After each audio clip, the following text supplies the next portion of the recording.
모세가 80세에 하나님의 부르심을 받았습니다. 그리고 지금 이 신명기 32장에 이르렀을 때 그의 나이 120세가 되었습니다.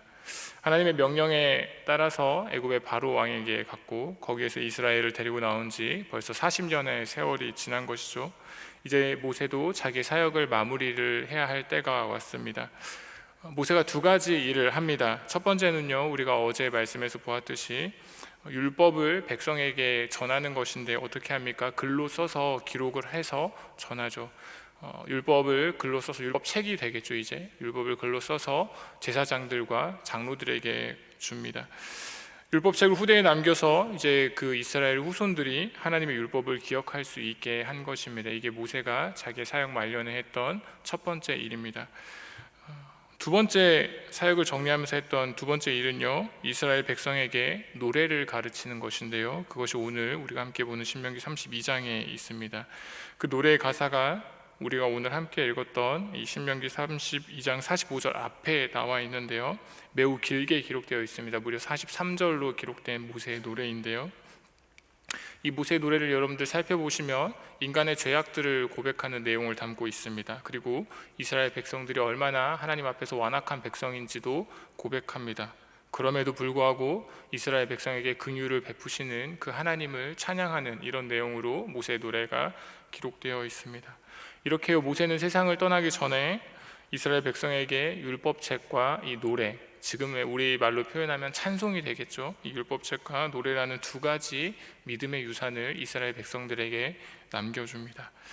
우리 역시 믿음의 선배들로부터, 선진들로부터 받은 두 가지 유산이 아마 똑같을 겁니다. 말씀과 찬송 두 가지겠죠. 우리에게 지금 신구약 성경 66권이 남아있고요, 또 믿음의 사람들이 불렀던 찬송가도 전해져 있습니다.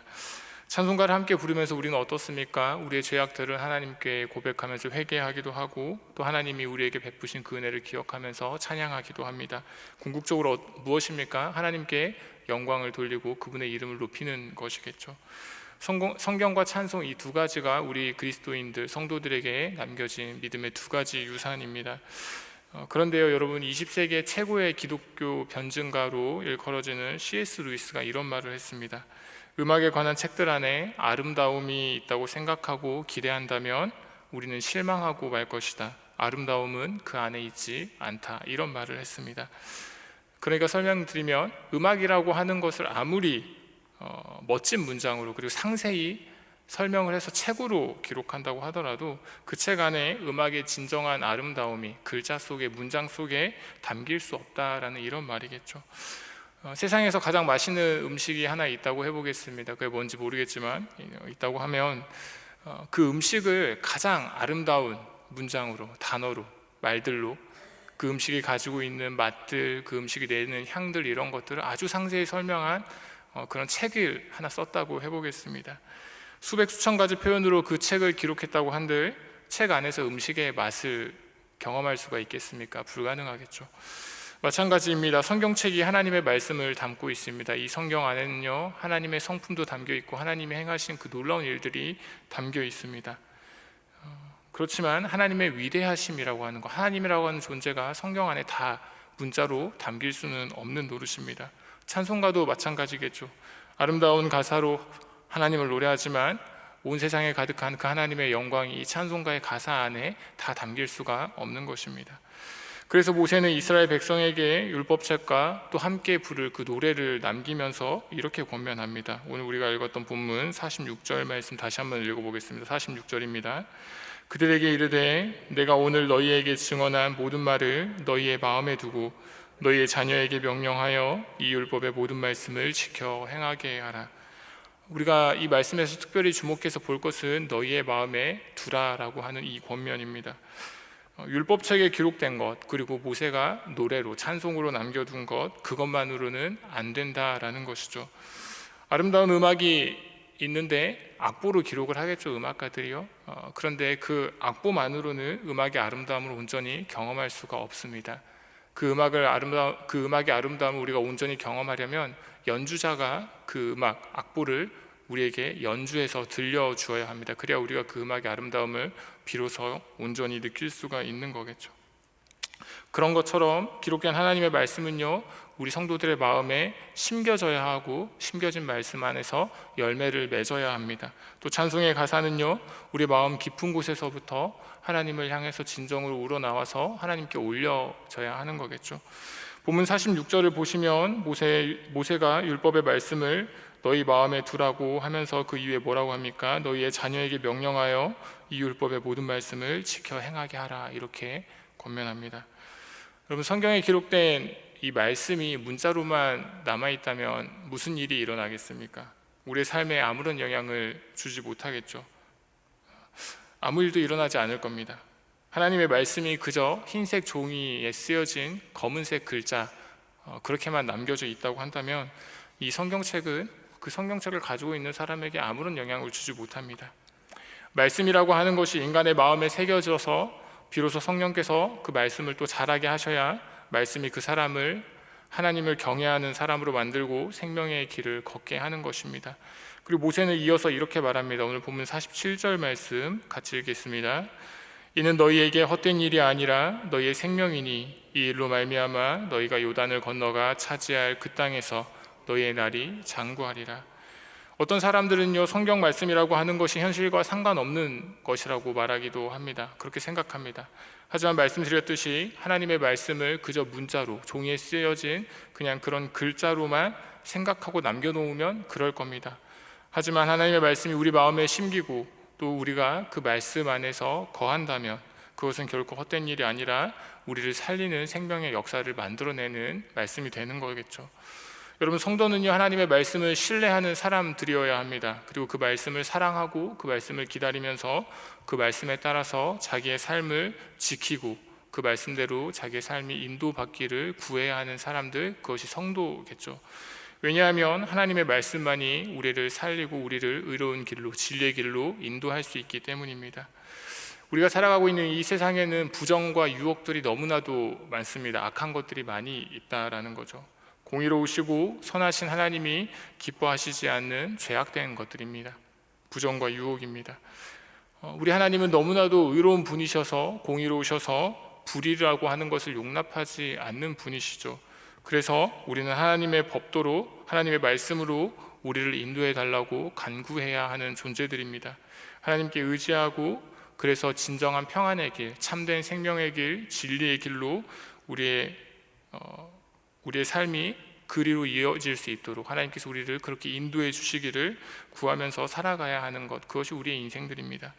하나님의 법을 사랑하고 하나님의 말씀을 순종하면서 이 세상에 존재하는 모든 악한 것들, 부정과 유혹과 같은 그런 것들로부터 벗어나고자 했던 사람이 있습니다. 그 사람의 고백입니다. 오늘 전할 주 다른 본문 시편 119편 121절부터 125절 말씀입니다. 시편 119편 121절부터 125절 말씀입니다.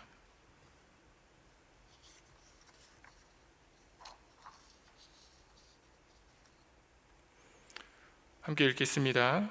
내가 정의와 공의를 행하였사오니 나를 박해하는 자들에게 나를 넘기지 마옵소서.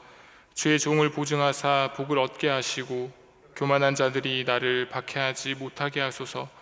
내 눈이 주의 구원과 주의 의로운 말씀을 사모하기에 피곤하니이다. 주의 인자하심대로 주의 종에게 행하사 내게 주의 율례들을 가르치소서. 나는 주의 종이오니 나를 깨닫게 하사 주의 증거들을 알게 하소서. 하나님의 말씀을 불신하는 풍조 가운데 있었던 것으로 보입니다. 그 풍조 속에서 말씀에 대한 하나님의 율례, 계명에 대한 믿음을 굳게 붙잡겠다라고 하는 이 믿음을 고백하고 있는 시인입니다. 시인은요, 하나님의 정의와 공의를 실천했다라고 스스로 고백하죠. 그렇기 때문에 자기를 박해하는 자들이 있었는데 그들로부터 자기를 구원해달라고 하나님께 간구하는 내용입니다. 122절에서 시인은 하나님이 자신을 보호해 주셔야 하는 주의 종이라고 자기를 그렇게 드러내고 있죠.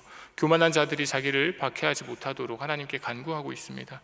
또 시인은요, 하나님의 인자하심대로 자기에게 개입해달라고 하는 이런 간구를 하고 있는데요, 율례들, 하나님의 율례들, 율법, 말씀이겠죠. 그것들을 교만한 자들 앞에서 자기에게 가르쳐 주시기를 간구하고 있습니다. 124절에 기록되어 있죠.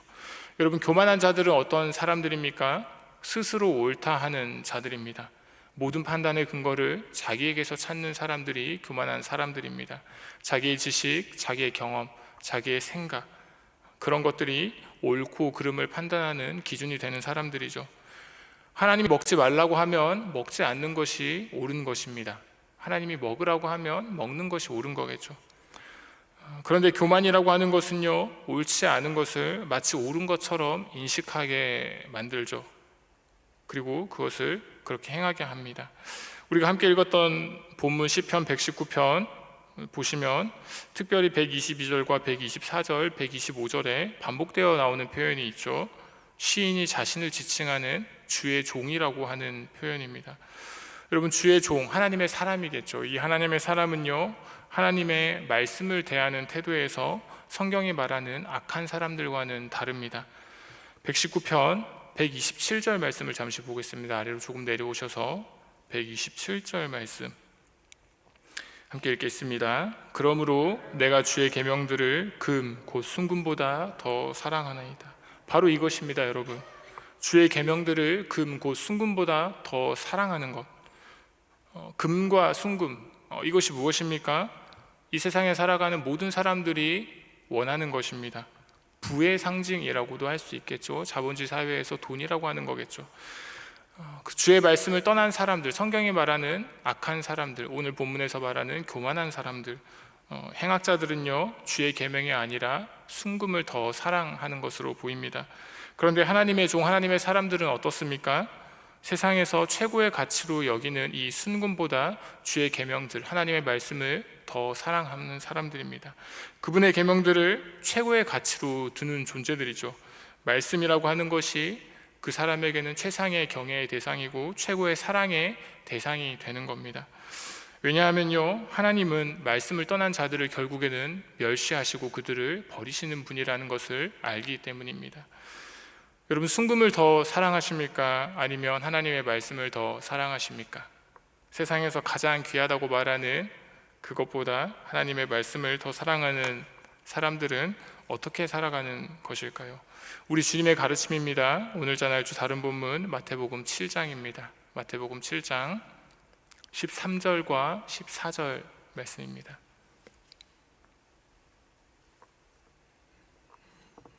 함께 읽겠습니다.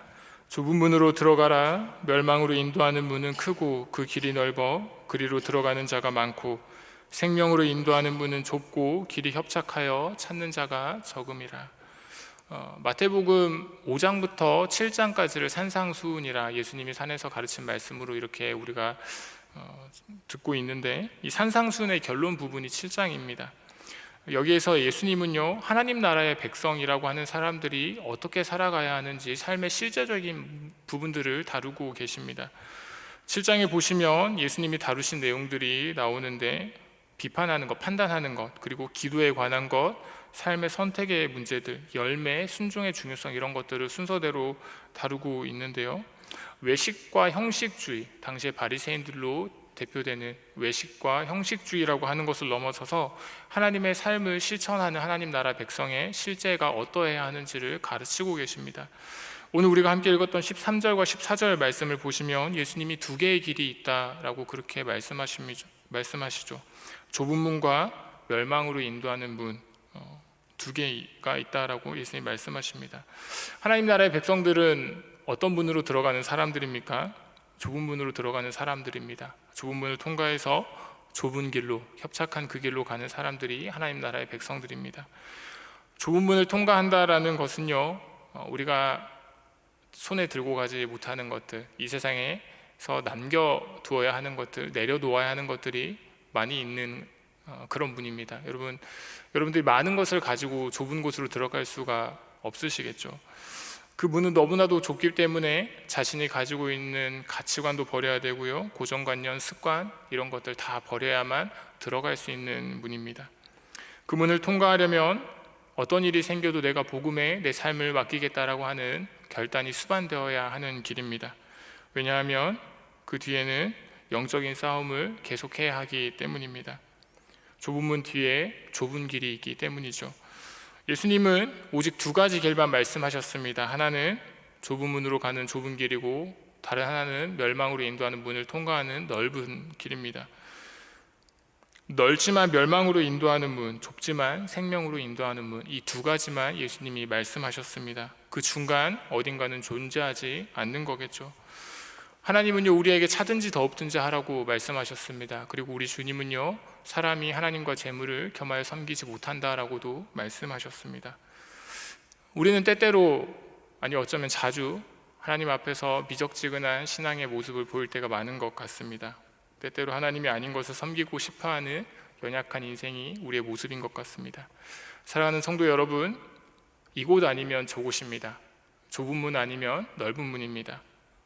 좁은 문이 아니면 멸망으로 인도하는 문입니다. 여러분, 너무 두려워하지 마십시오. 좁은 문을 너무 두려워하지 않으셨으면 좋겠습니다. 우리보다 먼저 좁은 문으로 가신 믿음의 선배들이 많이 있습니다. 그분들이 좁은 길 위에 아직 많이 있습니다. 우리가 좁은 문을 통과할 때 외롭지 않을 겁니다. 왜냐하면 여러분들 혼자 가는 것이 아니라 믿음의 사람들, 여러분의 신앙의 동역자들이 그 문을 함께 들어갈 것이기 때문입니다. 무엇보다 가장 중요한 분, 나를 따르라 라고 말씀하신 우리 주님이 거기에 계시기 때문입니다. 그 주님이 좁은 문으로 들어가 좁은 길로 가는 우리를 맞아주실 것입니다. 손실을 생각하지 마시고 그곳에서 겪게 될 고난이나 고통도 생각하지 않으셨으면 좋겠습니다. 왜냐하면 우리는 그곳에서 아무것도 잃을 것이 없는 존재들이기 때문입니다. 우리는 결국 그곳에서 모든 것을 얻게 될 것입니다. 새로운 하루를 또 출발합니다. 오늘도 여러분 앞에 수십 수백 가지의 좁은 문과 넓은 문이 여러분 앞에서 기다리고 있을 텐데, 그때마다 여러분을 이끄시는 하나님의 도우심으로 담대히 좁은 문으로 들어가시기를 소원합니다. 여러분, 주님은 좁은 문을 넘어서는 그 좁은 길 위에 계십니다. 그것으로 충분합니다. 약속의 말씀을 붙드시고 앞서가신 주님과 동행하는 복된 하루 보내시길 축복합니다. 주기도문으로 예배를 마치고 여러분들 가지고 계신 각자의 기도 제목으로 기도하시다가 자유롭게 돌아가도록 하겠습니다. 하늘에 계신 우리 아버지여, 이름이 거룩히 여김을 받으시오며 나라 임하옵시며 뜻이 하늘에서 이루어진 것 같이 땅에서도 이루어지이다. 오늘날 우리에게 일용할 양식을 주옵시고 우리가 우리에게 죄 지은 자를 사하여 준 것 같이 우리 죄를 사하여 주옵시고 우리를 시험에 들게 하지 마옵시고 다만 악에서 구하옵소서. 대개 나라와 권세와 영광이 아버지께 영원히 있사옵나이다. 아멘. 기도하겠습니다.